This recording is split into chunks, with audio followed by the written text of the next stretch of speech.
Hey everybody, this is Matthew Holden with Houston Aquarium Warehouse. We are here in Bogota, Columbia with our exclusive providers of South American fish, wild Amazon fish. We have been in partnership with them for several years now, and we are here to give you a quick tour of their facilities and show you some of the fish we're going to be bringing in our import next week. Follow me. So this right here is their main holding facility. Fish are captured all over the country and then brought here to be monitored, fed, and medicated as needed before they are shipped out to other countries and then ending up in your fish stores. Just to show you a few of the things that we're going to be bringing in personally. Now, it is not pleco season currently. Pleco season is normally at the beginning of the year, January and February, during the dry season when the water levels are lower and the plecos are easier to catch, but our friends here are quite excellent at their job and were able to procure us quite a few different species to bring in. These are L128 Blue Phantom plecos, one of my personal favorites, and I'm especially happy we got them at this size. They are very small. Normally when we bring them in, they are fully grown 5 to 7 inches. I like the small ones like this because you can really see why they are called Blue Phantom plecos. They have that beautiful light blue kind of iridescent color on their fins and those beautiful spots. We're going to be bringing in maybe about 150 to 200 of these. Really excited to get those into our shop. Show you a few more things we're going to be getting in, not on this next import, but the import afterwards. Let's see, where are they? Let me find them real quick. Right here. We've brought these in the past. They were extremely popular. These are CW106 Corridorus. Fairly difficult to find in the hobby, but our friends here have a really good source for them and are able to get them into us pretty consistently. These arrived maybe a couple weeks ago, so they're not quite ready to ship out for us yet, but on our next import in September, we're gonna be able to bring them in and hopefully get a couple hundred of these to sell to you guys. Another thing that we're not bringing in immediately, but we're gonna be getting in on our next import, one of my absolute favorite types of plecos. These are called Galaxy or Vampire plecos. And these are specifically the gold spot variety. I'm gonna be very gentle with them. Try to be very gentle with them. He's a little feisty. I don't blame him.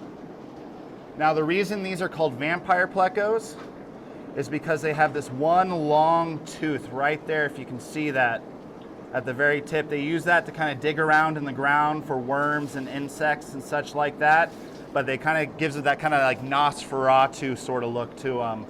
Really cool, unique pleco species. Really excited to get some of these guys in, but once again, that'll be in September. A few other things they have around here. We got some beautiful ram cichlids. I am always really impressed with the Colombian ram cichlids we get from these guys. Their colors on them are absolutely phenomenal, and we get them in at a really good price, so we're able to sell these to you guys for about $5 or $6 a pop, which is a pretty good price as far as I'm concerned. Over here, show you a few of the other things we're going to be bringing in. On our next import, these are Farluella twig catfish, Farluella acos. See if I can grab this guy right here so you can get a better look at him. Trying to be gentle. So you can see right here why they're called twig catfish. In the rivers and streams where you find them, you'll typically see them all congregated on sunken tree branches and twigs and such like that, where they blend in perfectly. And I love these long kind of Pinocchio-like noses they have. Let's get him back in the water right there. Something we are bringing in next week. These guys are fairly small. See if I can bring some up towards the front. We've done a few takes so far for this video, so all the fish are kind of sick of me. But these are scalar angelfish, the common silver angelfish. See if I can find. This one's a little more clear right here. You can see them. Small size because it's early in the season for them, but once you get them fed, they actually grow quite quickly. Really, really love these guys. We actually have recently redone our display tank at the shop, and we're planning on putting a small group of these guys in there to grow them out. I think it's gonna look really, really nice with the cardinal tetras we have there. Another pleco that we are bringing in, one of my personal favorite, these are L340 Mega Clown plecos. See some smaller ones over here. Fairly similar to zebra plecos. The marks on them are a little bit more pronounced. They got kind of a yellowish tint to them. Really, really beautiful, small growing species. Absolutely love them. Great addition to any South American community aquarium. Really, really cool stuff. So we got the beautiful Nuri Ardea working over here. We're not gonna interrupt her work, so we're gonna go around to the other side here so I can show y'all some more fish. Another pleco we're fortunate enough to bring in. Fairly common in the hobby, but they're always great to have. These are clown plecos. Here they call them pleco piña. Pineapple pleco, I'm not quite sure why, but you know, they can call them what they want. But one of the reasons why I absolutely love this species is because they stay, I'm gonna have to profusely apologize to this pleco for dropping him. Luckily they are armor plated, so I think he's gonna be okay. My condolences. We're gonna leave him in the tank for right now. I love these guys, as I was saying, because they stay relatively small. They're actually a lot of pleco species. People buy them because they wanna, you know, clean the tank, eat algae. These are actually pretty decent at it. Now they won't eat every type of algae that's out there, but they do a pretty good job of kind of eating like the thinner algae off the glass and rocks and stuff like that. They do appreciate a little bit of protein in their diet as well. So if you get these guys in, don't entirely depend on the algae growing in your tank. Make sure you get some pleco wafers or something like that to feed these guys and supplement their diet. But absolutely lovely species. These are we're gonna bring in September. These are marble headstanders. Awesome, awesome fish. Wouldn't really recommend them for the standard community tank. They can be kind of nippy. They're not super aggressive, but they will take chunks out of fins. So if you have any like long fin angels or anything like that, these guys will kind of tear them up a little bit, but they are absolutely beautiful. These are a really, really good size. They have those bright, bright orange and kind of gold markings on them. Beautiful, beautiful, really unique fish. Absolutely love these guys. Excited to bring those in. Over here, we have a whole bunch of green neon tetras. Kind of a bread and butter fish in the hobby. They are different from your standard neon. The green iridescent line on them goes all the way back to the caudal fin, and they have much less of that red color. Personally, between the standard neon and the green neon, I actually prefer the green neons. They seem to be a little bit hardier. And you know, as far as if you're looking for like a real big, bright flash of color, the green on these, absolutely excellent, absolutely excellent. We're gonna be bringing these in September. They are a little bit small right now, so they're gonna stay here in the facility and get fattened up so they're a better size when we bring them in. Typically, the bigger the fish, particularly with tetras, the better their chances are of surviving being exported over. Over here, another thing we're gonna bring in September, these are pencil fish. Unfortunately, the common name has eluded me, but absolutely love these guys. They're a Nanostomus species, or Nanostomus is the genus. The males have these bright, bright, bright red ventral fins. And when they start flashing towards the females, it is quite a sight to behold. A group of these goes great in any planted aquarium. Absolutely, absolutely beautiful fish. Something that we are definitely bringing in next week, we have a Pistogramma agassizi over here. Whole bunch of them. I try not to bring in too many types of Apistogrammas because they can be kind of finicky during transport. We've brought in several species before and they didn't do very well for us. So typically what I like to do is I like to ask Nuri and Esteban, our friends here at Wild Amazon Fish, if they bring them in, to hold on to them for us for at least a month or so we can make sure that they're eating, they're healthy, and they are good to go. Over here, Festivum cichlids, one of my absolute favorite fish. We're gonna bring some of these in September. These are a really, really good size. They're also known as flag cichlids. Awesome fish, semi-aggressive. They don't get too big, but you know, I wouldn't put them in with tetras or anything like that because they will opportunistically kind of start taking them out. Over here we have some Colombian sharks or Colombian catfish. Cool guys, I don't bring them in a whole lot because they do get kind of big and rowdy, but still a really, really cool fish species. Another thing we're going to be bringing in next week, rummy nose tetras, because everyone loves rummy nose tetras. These guys have been sitting here for about a month now. Another fish that's kind of finicky to transport. So once again, we asked them to, hey, can you hold on to these for us, make sure they're eating, make sure they're free of parasites, and make sure they're as healthy as possible before they ship out. They don't handle shipping stress very well. So it's really, really nice that they hold on to them for us and make sure they're as healthy as possible before they ship them out. Coming down here, bringing in a few different Corydorus species. Over here, we have Julii cories. Common species, we bring them in all the time. We sell them for like $4 a pop. Absolutely love them, super, super hardy. Don't get very big. A school of these goes great in any small aquarium. You know, I'd like to, you know, say a minimum of 10 gallons for a group of, you know, maybe 3 or 5 of these guys. Super, super peaceful, great bottom scavengers for picking up uneaten bits of fish food and such like that. Once again though, just like with the plecos, if you bring in Corydorus, make sure you're getting a food that'll sink to the bottom so that it can eat that. And the other Corydorus we're going to be bringing in, another one I really like is Corydorus puntatus, or the blue spotted cory. These guys are a little bit bigger, but same principles apply as the Julii cories. Keep them in a school, 3 to 5 minimum. They do well in small community aquariums. You can keep them with plants, you can keep them with small fish. The only thing I really wouldn't keep cories with is like neocardinia shrimp. They won't really eat the adults, but if you ever want to get baby shrimp, these guys will gobble them up in a second. They absolutely love doing that. So follow me back over here.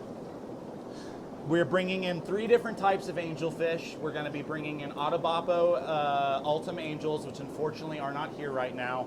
We're bringing in the common scalaires, and then we're bringing in something you don't see a whole lot. These are Leopoldi angelfish. Absolutely love these guys. They look fairly similar to the common scalars, but as they get older, they kind of develop this really weird sort of hump on the top of their head. And these are actually the smallest growing angelfish you can get. They max out maybe at about 4 inches top to bottom, maybe a little bit bigger if you really get those fins growing out. Really, really awesome species. In my personal experience, I think they're a little bit more timid than like your common scalars are. They do great in a mixed community, semi-aggressive. You know, if you get a pair that pairs up and decides to start spawning, they may start chasing the other fish around out of their territory. Minimum of 55 gallons for these guys. I know you can read online, oh, you can keep them in a 30-gallon tank. The bigger is better always with these fish, particularly with wild-caught species. Remember, these animals are coming out of huge streams and rivers, so when you put them in a tiny box, it is a really good idea to make sure you're giving them as much room as you possibly can so you can properly take care of these animals, and also so you can really see their natural behaviors in captivity.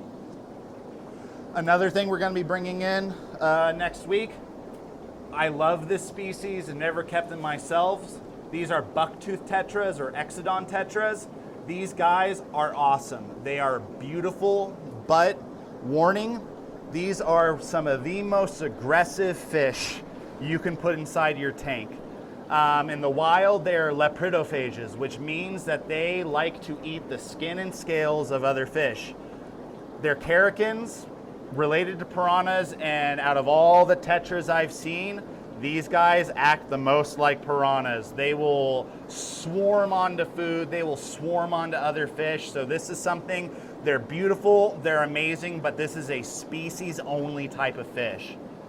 But when you get a big school of these guys in a good sized tank, the colors on, I mean, they have every color on the rainbow. They're iridescent, they're shimmery. Beautiful, beautiful fish, and extremely fun to watch eat. So over here, more just kind of bread and butter stuff. We got some cardinal tetras. Everyone loves cardinal tetras. We still have a few in the shop from our last import, so these guys are waiting for us until September. We're gonna bring a couple thousand of these in. They're a little bit smaller than I like, but by the time they actually ship them out to us, they'll be that big, good jumbo size that we like to sell. And absolutely beautiful, beautiful fish. Probably my favorite if we're in between green neons, cardinals. Love me some cardinal tetras. Over here, something else we're gonna be bringing in, otocinclus catfish. We all know okats. Great for planted tank, put a small school in, one of the best algae eaters you can possibly get for your aquarium. I absolutely love them. And we try to bring them in every single month because we can barely just keep them in the store. They sell so fast. So next week when we bring these guys in, the 12th of August, make sure you come by after we've brought them in, maybe wait about a week so they can acclimate, and then get yourself a big old school of these guys.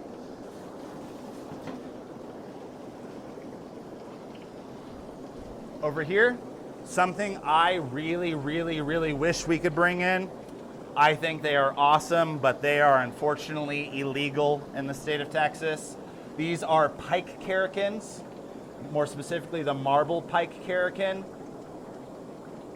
Related to tetras, you know, somewhat closely, completely different genus, of course, but they are caracans.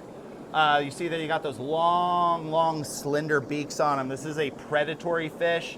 When we were filming out in Me Too in Anirda, you could actually see these guys out at night kind of prowling the surface of the water, looking for bugs or other surface-dwelling fish. God, I wish I could bring these guys in. They're, you know, a lot of people, like monster fish keepers, they like to bring in pikes and stuff like that. Pikes are not suitable for most aquariums, even the small, or gar, I meant gar. Pikes are cool too, but gar get generally way too big for most aquariums. You see it all the time, people trying to keep them in like 55-gallon or even like 100-gallon aquariums. Even the smallest species of gar needs, you know, I would say 200 gallons plus, absolute minimum. Wish I could bring these guys in because they give you all the kind of same aspects of the gar minus that armor plating, that kind of surface swelling predatory behavior, kind of barracuda look, but they stay significantly smaller. Maybe one day the state of Texas will allow us to bring these guys in. I don't think that they'd be a really big problem if they became invasive. But then again, I'm not a biologist working with the U.S. Fish and Wildlife, so I'm sure they would know what's best. So if you follow me this way, I got a few more things to show you. Got more of those awesome pike caracans right here. More rummy nose tetras. This we're bringing in on our next import. Love these guys. These are ruby tetras. I actually had the privilege of filming some of these guys in the wild just this last week. They stay fairly small, maybe maxing out at a little under an inch when they're fully grown. They have this beautiful, beautiful kind of rosy red color to them, ruby red, which is why they're called ruby tetras. Super, super peaceful. Like any other tetra, make sure you're keeping them in a group or a school. If you only have like 2 or 3 of them, they're gonna hide all the time. They're not gonna be super happy. And once again, it is our responsibility to make sure we are replicating habitats as closely as possible just for the health and well-being of the fish. We're bringing about 2,000 of these guys in. We're gonna sell them for a real good deal, probably about $2 or $3 each. And these guys look great mixed with any other school. I actually like to mix them in with neons and cardinals and rummy nose. Really, really beautiful, tiny, smaller growing species. A nano species as well. You can keep a small group of these guys in a tank as small as 5 gallons, and they're gonna be perfectly happy. So we'll come back around this way so we don't interrupt Miss Nuri Ardia with her work. So yeah, so that's pretty much everything we're going to be bringing in. There are a few species here that they don't have quite yet that we're going to get in on our next order, and then following that, we have quite a few species here that we're going to be bringing in September as well. Great appreciation to Wild Amazon Fish, Esteban, Nuri, all those who make this possible for us, those who accommodate us by holding these fish for us and making sure they're bringing us fish that are not only super, super healthy and well taken care of, but also sustainably harvested. Thank you guys for watching this video, and stay tuned for our import list when it comes out at the 12th of August.